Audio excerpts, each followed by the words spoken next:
Ho ho ho, we have a new GoPro, yeah! So GoPro has just released the new HERO12. I don't have the camera yet. I might buy one soon to test out for you guys, but today I just want to share with you the new features this camera has to offer, and more importantly I want to share with you my opinions on these new features. I think if you own the HERO11, the HERO12 is not really worth upgrading to, because it's basically the same camera with a massive firmware update with some new gimmicky features. But regardless, let's start. So the first new thing on the HERO12 is the 1/4-inch thread at the bottom of the camera. I think it's a really nice touch, but it's nothing major. I would not upgrade for this reason alone.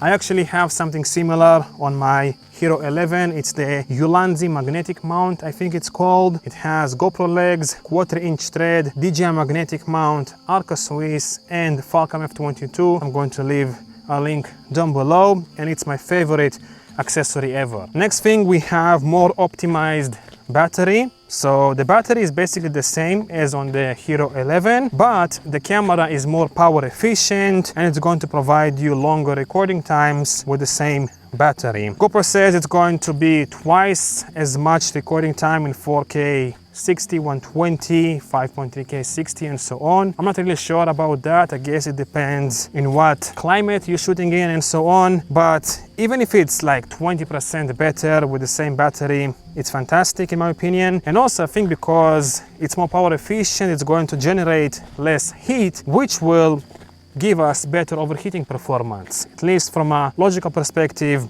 it makes sense. Next feature is HyperSmooth 6.0, which is basically an upgrade for HyperSmooth 5.0, which was already pretty much perfect, at least for me. And I guess the 6.0 is going to be slightly better with auto boost and all the other stabilization modes. Next, we have something new. We have the Bluetooth audio connection, which allows you to connect wireless earbuds to the GoPro and use them as a microphone. So you can connect your AirPods, wireless earbuds to the GoPro and use them as a microphone. Personally, I think this feature is kind of gimmicky. I would not use it all the time, maybe in a pinch if I don't have a good microphone. But from my experience, the microphones on these wireless earbuds is not the best, and I would not want something like this as my audio source with my footage. But in a pinch, if I don't have anything else, it's a nice feature to have. However, I also forgot to mention that maybe if you're going to use something like the Instamic, I think it's called, it's a tiny Bluetooth microphone, maybe it's going to work well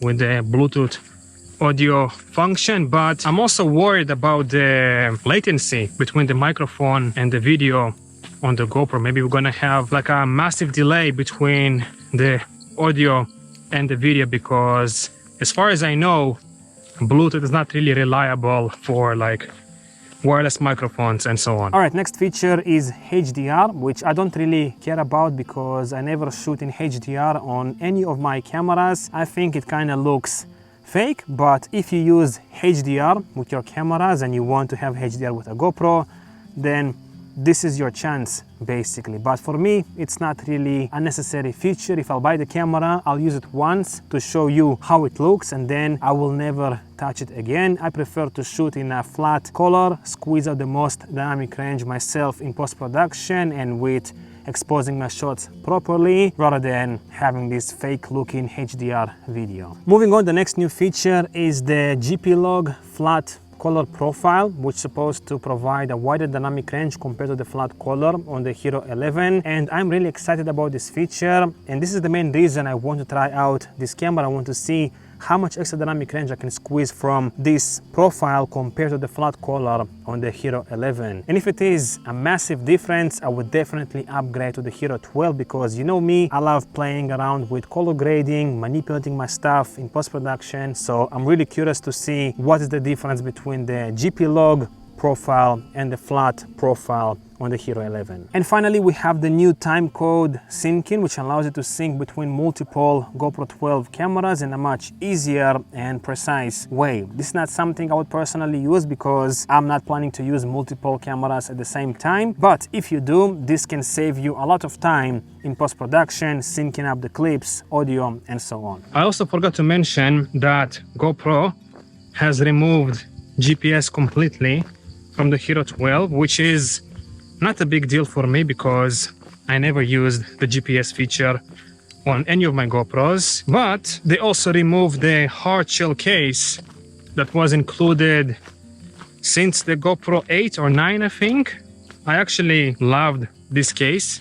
It was a nice accessory, tech accessory bag, and now we don't get it anymore. And I think this is why the price this year is a bit lower, because they removed the GPS and also the case, and God knows what else they removed to keep the cost down. So what do you think? Is the HERO12 worth upgrading to from the HERO11? If so, let me know down below. I think actually for most people this camera is the best choice, the DJI Action 4. It has fantastic image quality, great battery life, great stabilization, and most importantly, it's really reliable and dependable. But personally, I still want to try out the new GP Log color profile, and also I want to see how much better the battery life is on the HERO12 compared to the HERO11.